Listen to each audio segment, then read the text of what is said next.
Hello, and welcome to the first episode of the Walkon Podcast of 2025.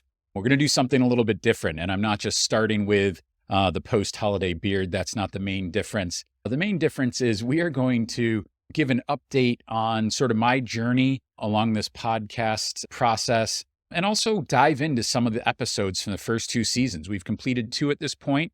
The third season is going to launch in January, and so we thought it would be a great opportunity to share a little bit of insight into what I'm learning. What were some of the highlights from these episodes? This is not a best of. I think the best of episodes are a cheeky way for people to say, hey, we didn't make any new content, so let's go back and have the editors go back in the room and find some old footage and put something together. That's not what this is at all. I went through and took a moment to watch all of the previous two seasons and really had some moments that were striking, that resonated with me. And so I want to share those with you, both my thoughts on them and also the clips, so that you can make your own insights and judgments from them. As a reminder, this podcast, the Walkon Podcast, was started because I was looking for what's next. I'd gotten to a point in my career where, as a public relations consultant, I got a bit burned out, was wondering if I was doing my best work, if this was my highest purpose, and decided that I wanted to explore what could be out there for me. What would be the right thing to do? How would I spend the back half of my career? Maybe it's the back third of my career, as I'm a little older than I maybe like to admit. And so that's what this was. I was reading books, I was watching podcasts, and realized throughout my career, I've been a media spokesperson. I've been in front of cameras. I love talking to people. And I really loved the radio interview format. That was always something that was really powerful for me.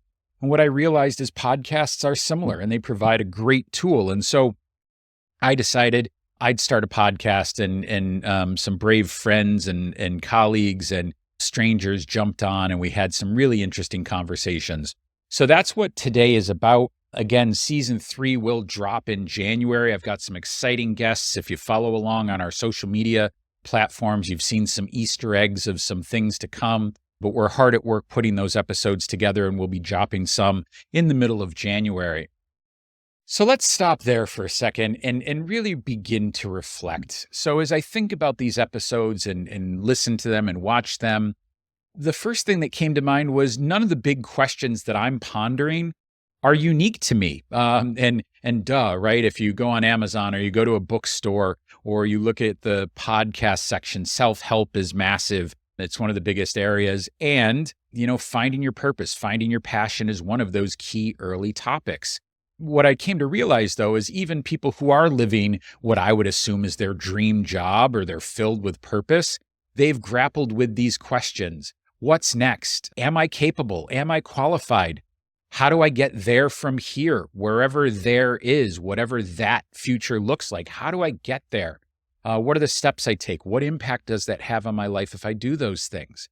So it was heartening to know that I'm not alone, that there are many people, even if I look at them and go, gosh, that job, they get up every day. I am so envious. I love their work. I love their passion that they bring to it. I'm jealous.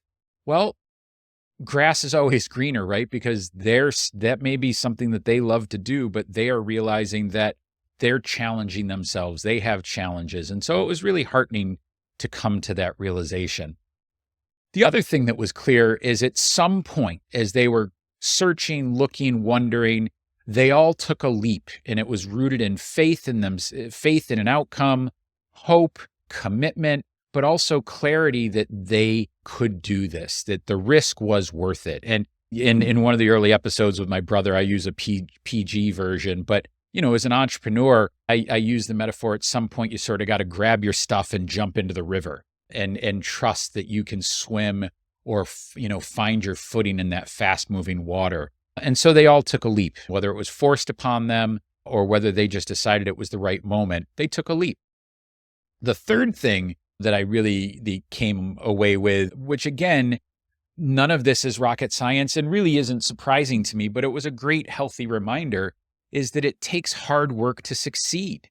Yes, there are talented people. Yes, Michael Jordan is a freak of nature who just has these inordinate skills. Nancy Pelosi has these innate ability to connect with people and to understand people. But they each put in these hours. They demonstrated grit, as some people call it, to do what they do, to get where they are. Elon Musk is another example. Like him or not, believe that he's not, the innovator, that he bought companies and he took them to a level. He didn't create these things. That all may be true, but he put in the hard work and the belief that everything will be okay because they are capable, whole, and enough. And this point really resonates and hits home with me as someone who's going through an executive leadership and performance coaching program. And I'll give an update on my journey in a minute. But that really resonates because through this coaching training that I'm participating in, we are told this over and over again, that people are capable and whole. They are enough. In my previous life, before coaching, people would approach me pretty regularly and ask for advice or support or guidance. And I was always happy to give my perspective, always happy to give recommendations, always willing to and love to get out a whiteboard and let's map out a plan for you. Let's put it on paper. Let me help you do that. Let me tell you what to do. And what I've learned through coaching is that if we believe people are whole and capable, then it's not my job to give you answers. Instead, my job is to ask the right questions that unlock new learnings, new pathways, new possibilities for you, choice for you. And you then, as we talked in that last bullet point, take the leap. You make the choice. I can't do that for you, nor can I map a plan for you.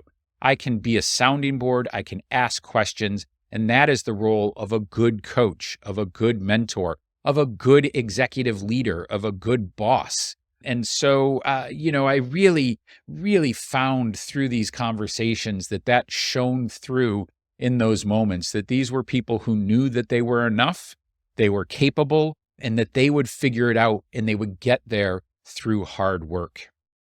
So let me give a quick update, and then I want to dive into some episode highlights for you that really, really bring the first two seasons to life. So what's the update? So again, I've spent nearly 30 years as a public relations, political public relations professional. I've worked for nonprofits. I've worked in the corporate sector. For the last 10 years, I've had my own consulting firm, Laurentide Strategies, and people hire me as an outsourced executive to help them run organizations, optimize organizations, to build communications programs, to engage various stakeholders.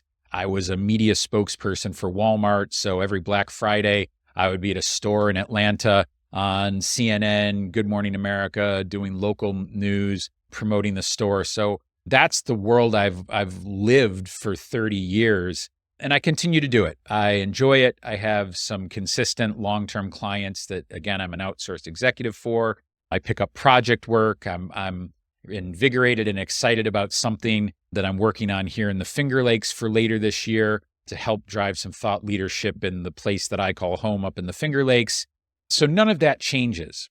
What's really changed is I found coaching, and I don't think I've shared this story. I'd been doing research, I'd been doing work, and as I was reading about finding my passion, there were all these books about leadership, and they were sort of this line connecting them. And I began to be aware of coaching, executive leadership coaching. I'd seen a stress therapist before, so that was like coaching, but I'd not participated in a coaching program, and I'd had mentors, so really wasn't sure what it was.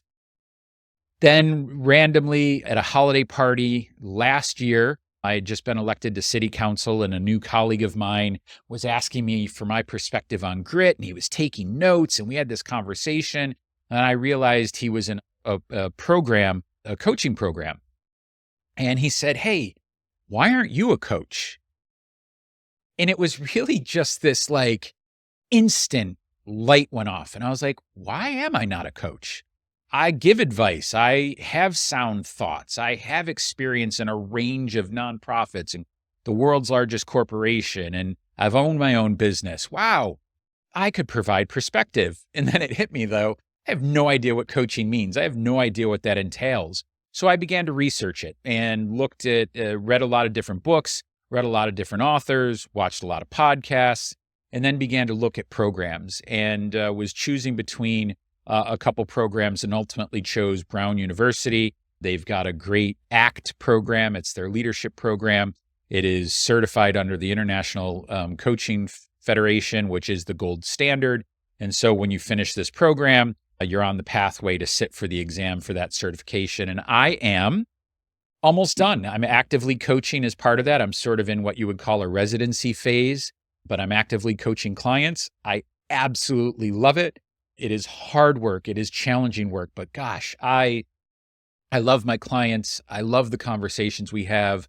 I love unlocking opportunity for them. I love unlocking new ways of thinking for them. And so I will, all things going to plan, graduate in the middle of March and fully hang out my shingle. And I am going to announce a new brand at some point in Q1. My existing consulting company will continue because I believe communications and coaching go hand in hand. The approach I take as people hiring me as outsourced executive goes hand in hand with people hiring me to be their executive coach. So I'm going to launch a new brand in Q1 that will be a communications and coaching platform. And I'm super excited. I can't wait to get started. So that's a bit of an update on me. More to come in the interim. If you want to stay up to date, www.michaelmills.info is my website. And it's got information about me, my city council work, my consulting work. So it's a great place. Sort of the podcast is on there. It's a one-stop shop for all things I'm working on. So let's dive into the episodes. And this is going to be a bit of an interesting thing for me. We're going to try and play some video clips. I'm going to talk a little bit. We'll play the clip and we'll talk a little bit about it.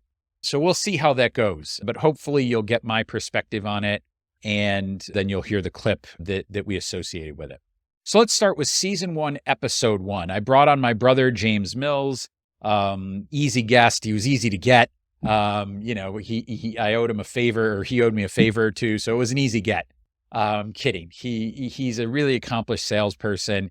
And so I brought him on. And one of the things we really talked about, which I'd been struggling about for a little bit, was, do you have to be passionate about the work you do to be good at it? Or can you find passion in work you're good at, but it's not what you necessarily sign up to be doing? And we have a discussion in there about a famous Prof G podcast episode where they talk about telling people to do work you love and that will make you rich. Don't do things that you love, or do things you're good at because that will make you rich, and don't do things you love because that won't. If you aren't passionate about it, I don't think you can be the best version of yourself. You can put in the 10,000 hours. You can grind. You can be a grinder. I mean, I think as there are, I'm an example. I played a college sport and I was short for my sport and I wasn't the most gifted person in the world, but I maximized where I got because I had a bigger heart than anyone and I was willing to work harder than anyone. So talk to me about that. That was a long bit I threw at you there, but talk to me about that. What wins out? Is it passion? Is it your, following the things you're good at? What is that equation for you? Honestly, I think it's a combination of the two, right? So, if I follow what I'm good at, it's sales. Obviously, I have a pretty impressive track record.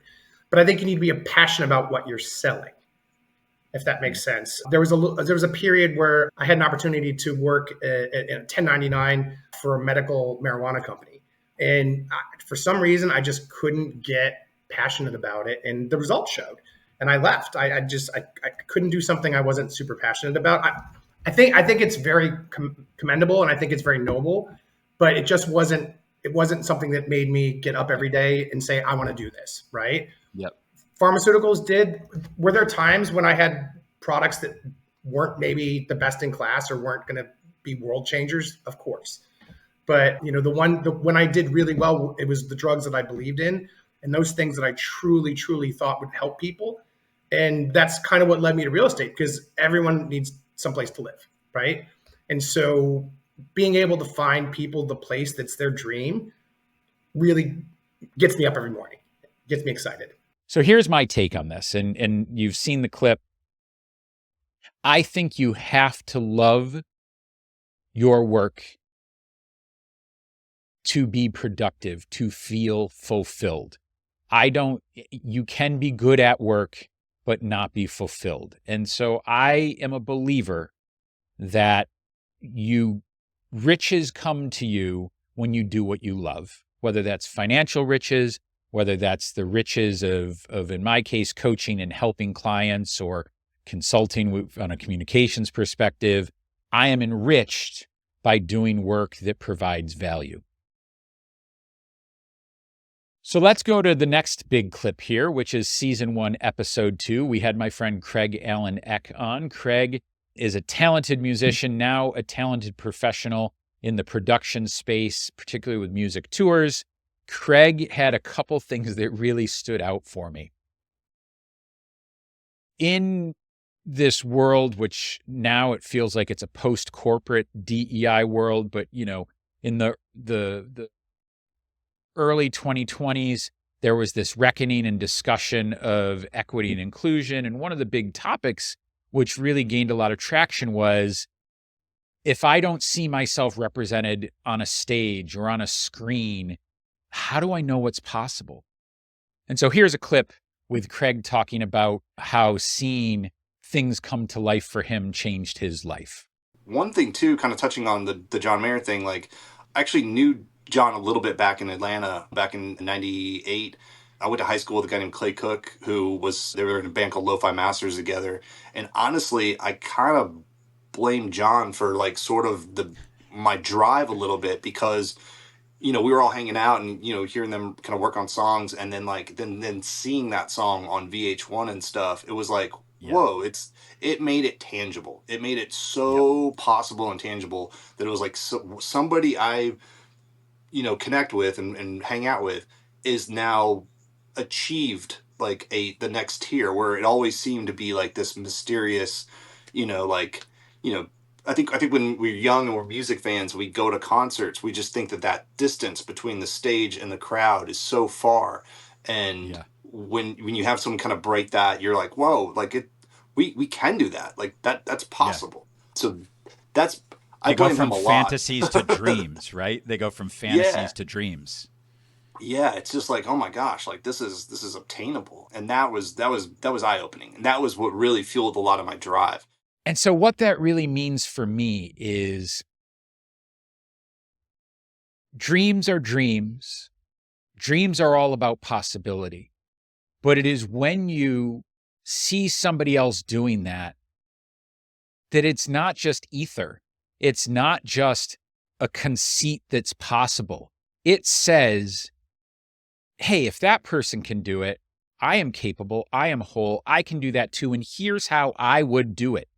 It may not look the same, it may not feel the same, the results may vary, but it is possible, and man, I'm going to go for it because I'm just not out there.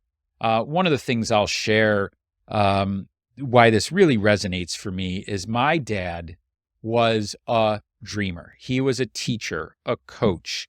He worked at Kodak for a while on an assembly line.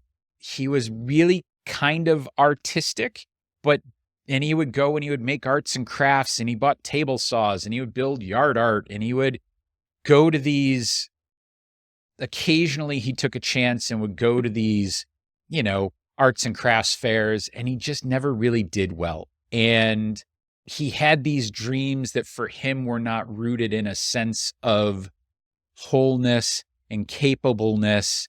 And a result, he would just fold it and move on to something else. And so for me, why this really resonates is dreams are fragile. And I'm getting a little emotional. Dreams are fragile. Seeing someone else do something similar builds confidence. And sometimes it is just that crack in a dam. It is that little bit of confidence that can empower you to say, this is not crazy. I'm going to take that leap, right? Going back to one of the themes from earlier in the episode. So thanks for that, Craig. It was a great insight and really hit home with me. One of the things I talk about regularly, we're going to play a clip here, is building your toolbox. And Craig says it really well about how you make opportunities real and about experience. Yeah, and I also know Sam's not your only gig, right? When you have these downtimes, it looks like you also play different roles. Like you were a tour manager this past year for another act. What is that like? Does that allow you to stretch and learn some new muscles and new muscle memory? Absolutely. I mean, I've got this quote that if someone said it, then someone let me know so I can give them credit. But like, you can't train experience, and one of my things is like I've done so much when it comes to music. It's like being a tour manager for a club tour doesn't really scare me that much. I did it as a drummer. You know what I mean? I've been in a lot of those same rooms as a drummer. I've been in there maybe even as a guitar tech. So it just, whatever experience or whatever knowledge I have that I can implement and I feel confident enough that I can like take on those roles. I mean, I'm probably not going to be a production manager anytime soon. That is a pretty heavily weighted, position. But a tour manager for a small, van tour, club kind of tour, I'm perfectly comfortable with that. There's a lot of, I've done merchandise. I've done merch. That's, I've got a bit of a retail background. And then, again, being able to like engage with people and stuff like that. It's all just part of it. It's all just all the little lessons and stuff. And then me just being like, yeah, I can fulfill that. That's seems pretty easy. Yeah. I love you can't train experience. I often, as I talk to younger professionals, whatever the industry, I always use sort of two things. One is, just put your head down and do the work. And when you pick your head up again and see how far you've come and how far you've grown, right? That's that doing the work and getting the experience. And the other is you're always building a toolbox, right? So you've been on the road. You're like, well, I know what happens, when we lose the trailer or, the merch situation. You've dealt with it, you've managed it. And so now when you can do that for someone else, it's just, you've got the toolbox. So I love that. He said it really well. And one of the things I tell young professionals all the time, and this really resonated with me, is every task that comes in front of you is an opportunity to build a tool or to hone a tool, to build an experience that you're going to put in your toolbox to use for future opportunities, and it's going to provide future success. I do that all the time. Obviously, you have to learn, you have to stay current. I'm learning new tools with podcasting, but I'm calling upon old schools. This is me sitting across a studio in the middle of rural Georgia or in the middle of Orlando, Florida, talking to a radio personality. That's all this is. I'm calling on skills that I've honed in the past. And so one of the things I find really important, and again, I would stress to any professional, particularly people earlier in their career, is don't just check a box. Hey, my boss gave me a task to do. Check. How does it impact the project you're working on? How does it impact your future success? How can you hone this tool, take this tool off the shelf, put it in your box so that you can come back to it at a later time? I think it's incredibly important, and Craig had a great saying for really bringing it to life.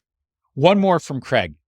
That was another thing. There's a whole nother aspect to, I guess, my life and career, and that is like, I networked like crazy. I was constantly going to local shows in Atlanta, making friends. I used to go to Eddie's Attic on Mondays when they would do the open mic nights, and I'd wait for an artist to be like, that would move me a little bit or enough to be like, hey, we should start a band together. I was that guy. I was like scrappy dude, just like probably super annoying, but it lent to like all these great friendships. And then as the people that held on longer, you're like, hey, you still play drums? Like that kind of thing. And I mean, that's, I think, a huge part of it. Don't be annoying, but be present and be around. And the more you can kind of understand the scope of it all, I never tried to like insert my opinion too much. I just tried to listen a lot and just make people laugh and just sort of like be a good hang. And honestly, that carries over even to now, where like, it doesn't matter how good of a tech you are, the hang factor is massive on the road. This hit home for me because I will tell you, I am bad at this. A big part of success is showing up. As Hamilton, as they say in the Hamilton movie or musical, being in the room where it happened. If you're not there, Did it happen? It didn't happen with you. That's for sure. And I want to give an example. And this is something that I fight myself on every day. And I've got literally tasks this week to be in the room, to show up, to be there when it happens. I worked for a candidate running for Georgia Labor Commissioner. I was in grad school, a young guy, 22 years old, busy with grad school, busy with a social life. I was bartending and waiting tables, quote unquote, busy. And so I would go in and punch a clock. I would go in and I would do my work and I would bust my butt. I was doing, PR work for this candidate, not a really terribly defined role, which is always often the case in political campaigns. And so I would go in and it would be time, the end of the day, I'd be getting ready to go to the class or, just want to go home. And there would be the candidate with the campaign manager, who was like 24, by the way. And they'd be laughing hysterically. And I'd, sort of either sheepishly go in or quickly go in so I could just say hi, goodbye, and get out. And that's where the conversations happened, where the campaign knowledge was exchanged, where decisions were made on what was next, where promotions were decided, where relationships were built. And, this guy who's my peer, who's now a campaign manager because that's what he'd done for several campaigns, was just show up, said, hey, man, if you want to have any success in this industry, you've got to start showing up. And I was like, offended. What do you mean? I'm there every day. I'm busting my ass. Don't tell me to show up. No, I wasn't showing up. I was showing up for the job, but I wasn't showing up to be part of the group, to be part of the team. And it is so important. So thanks, Craig, for bringing that forward. Again, it is something that as a 30-year professional, I literally wrote to-do list items right now for the start of the new year because I am committed to being in the room where decisions are made, where relationships are built. And one of the interesting things, by the way, it doesn't mean you have to do extra work. Sometimes it's just showing up. A committee meeting, a happy hour, talk to someone new, listen, learn, let people know that you're interested by just being there. It is incredibly powerful, and I can't stress it enough. All right, let's go to season 2, episode 6. My friend and colleague in my program at Brown, Cheryl DeCruz Young, a dynamic, incredible professional in the consulting world and just someone I really admire. She's also a Liverpool football fan, so kudos to that. But Cheryl is really intelligent, insightful, a supportive colleague. I trust her. She's been amazing to go through this coaching program with. And one of the things we talk about is the reactive mindset. And we're gonna play that clip for you now. It feels like one of the drags, we've made this, as you talked about going forward and back, one of the drags is this reactive mindset of the pie is finite.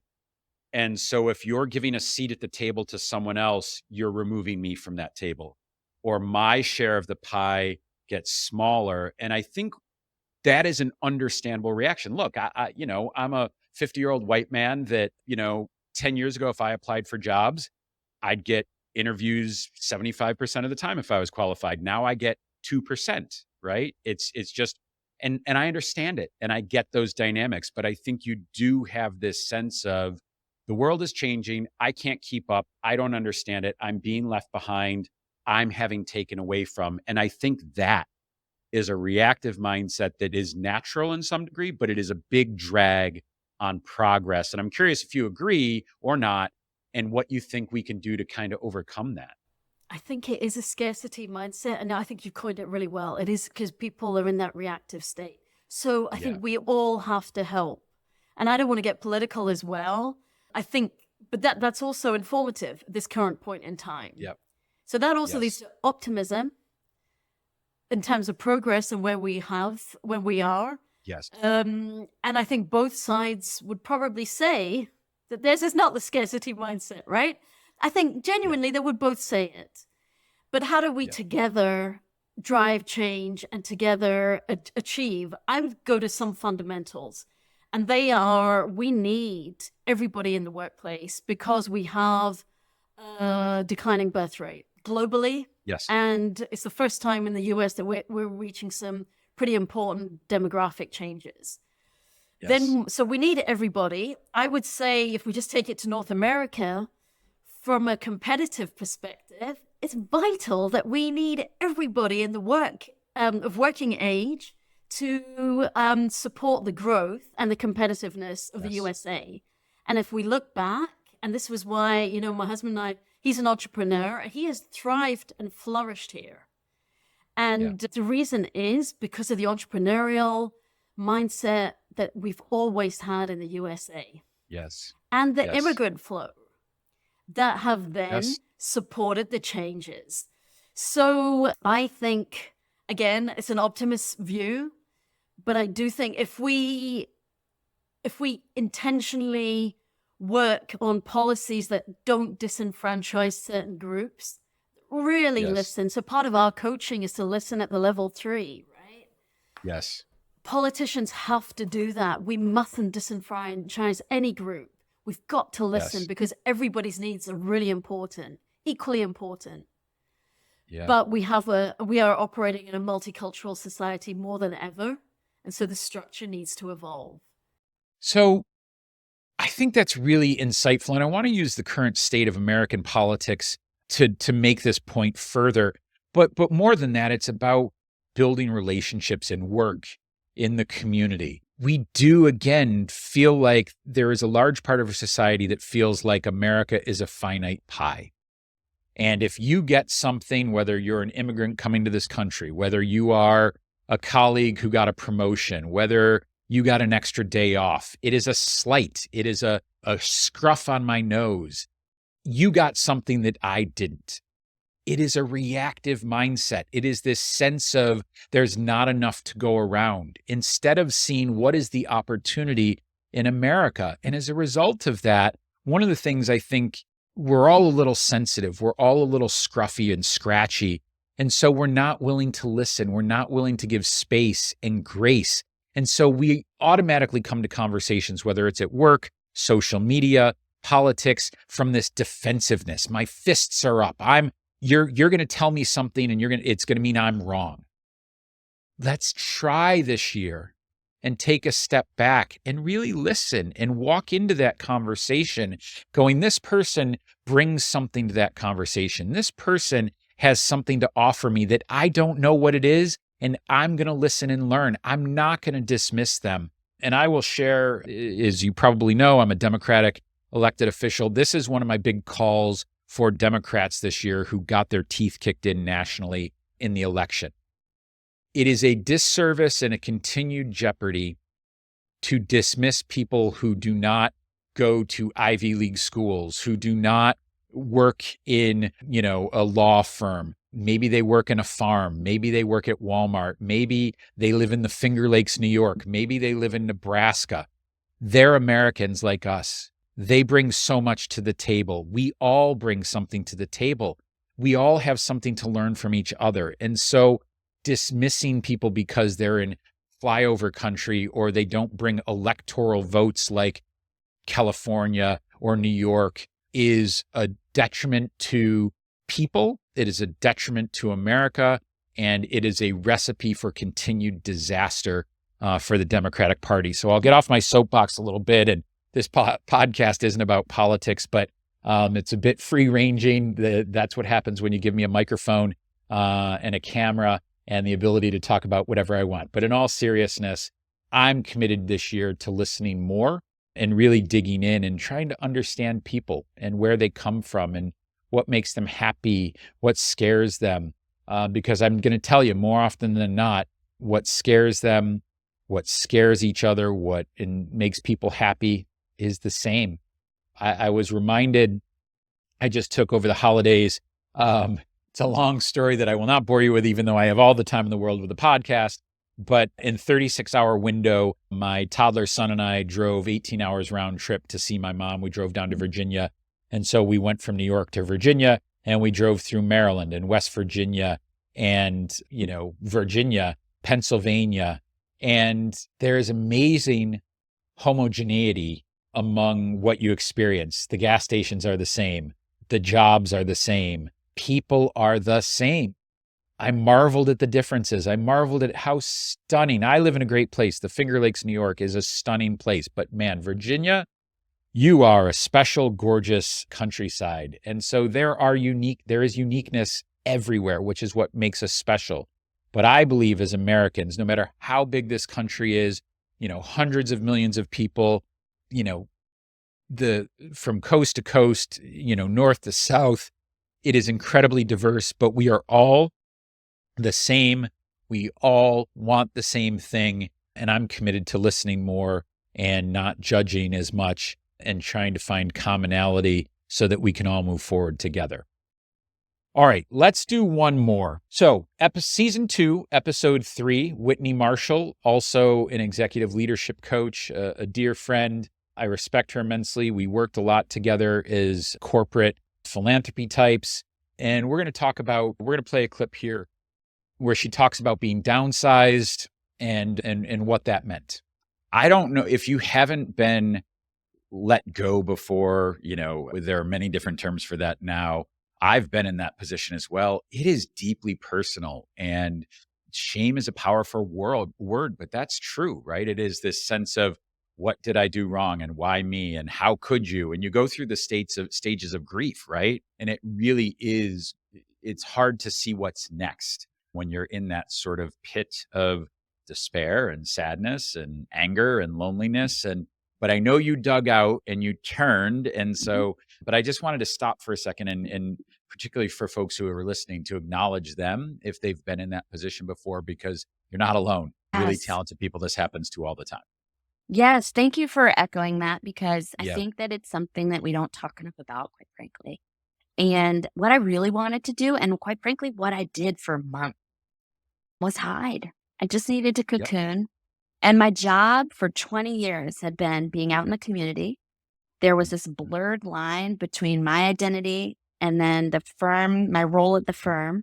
And in any sort of community relations role, as you know, because you've done it your whole career too, your identity sometimes starts to bleed in and people see Sure you does. and kind of think, oh, there's such and such company. And so I really needed to hide to heal. And I realized that I wasn't able to show up if I didn't take the pause. Yeah. And it wasn't initially intentional. It was just what felt right. Cope and A way recover. to cope. Yeah, a way to cope. All my emotions were right here. And I knew if I saw, which for people who are not able to see me, Yeah. right at the surface is Thank really you. what I should be saying. Yeah. Yeah. Yes. And that was hard. And, also recognition that I needed to deal with my own stuff. That wasn't anybody else's responsibility. But I also realized I had been on for a very, very long time. Mhm. And had not been still enough to consider what I needed for a very, very long time. And so when you've been operating at that place of burnout for many, many years, more than, 10, if I was being honest about Sure. 60 to 80 hour work weeks for more than a decade, it'll catch up to you. Pausing was a really great gift, but it felt very scary at the time Mhm. to accept it. And I very much felt I had failed. And it was very, very hard to sort of figure out what was next. So I've been fired once. It was, I think I could say it was a mutual decision. It wasn't a good fit, but I've been fired. And I will tell you, it is like a death in the family. There's stages of grief. There's anger. There's disbelief. There's fear. There's loathing. And Whitney's story is a really powerful one. And I think what I just want to echo is that everything you feel in that moment is natural and understandable, but it's how you respond and think about what's next that is the defining part of that experience. Do not be defined by that as an end point. And it's terrible. I'm thinking of this, I'm saying this, I'm thinking of the movie, what was it? Up in the Air, or, whatever the George Clooney movie is where he goes around firing people, and Anna Kendrick. It isn't a finality, actually, unless you make it that way. And so this year, we are all going to face hardship. We are all going to face things that feel like the end of the world. How you respond is what matters. And Whitney answered a few questions that were transformative for her. She found the space to ask questions, to be inquisitive, to look at what was really important, to go back to values and let those drive what she was going to do next. And I admire her for that. And I hope that for all of you. And the way I would bring it full closure or full circle here into a final statement is my son is 4, just turned 4. He's learning to ice skate. I played college hockey, so it means the world to me that he's even interested. But he has these moments of doubt. Even though he's getting kind of good and figuring it out, he has these moments of doubt. And he'll say he doesn't want to go to practice on Saturday. And you ask him why, and he says, because I might fall down. And the response I always give, and again, I don't know what's going on with this podcast. I'm getting a little emotional again. But the question I always ask is, and what happens if you fall down? And in his little voice and with his little optimism, he says, we get up. So this year, we are all going to get knocked down. We're all going to get what may feel like the end of the world. My hope for you and for me is that we dust ourselves off, we take stock, we find that quiet space to listen to our values, to listen to that big you inside and say, where do I go from here? And be bold and take those steps. There's a lot more we could do, but I think really that brings it back to the beginning. And it's the lessons I've learned this year that I really want for each of you. Again, you're not alone. All the things you're going through, other people are experiencing, even the ones that we admire who we think they have it all. They all took a leap that was rooted and grounded in faith and hope and opportunity. They were willing to do the hard work, be resourceful, be resilient. And they all did it based on what was true to them and their values. And so that's what I'm going to try and do this year. That's what I hope you'll do when those moments come up. And if I can be a resource through this podcast, don't hesitate to reach out. If I can be a resource as a coach, don't hesitate to reach out. I answer all of my emails and DMs personally. I am not a big podcast that's got a team and army, although I do have some really great people that are helping me out. I want to thank Patrick Greer, who's been doing our editing. And he's really the production partner on this. And my new partner, Lindsay Driggers, who's helping to get my podcast out on social media. So with that, as always, this is the Walkon Podcast. This is about people living with passion and purpose, providing a roadmap for your personal journey. Hear their stories, find your passion, walk on, and we will see you in 2025.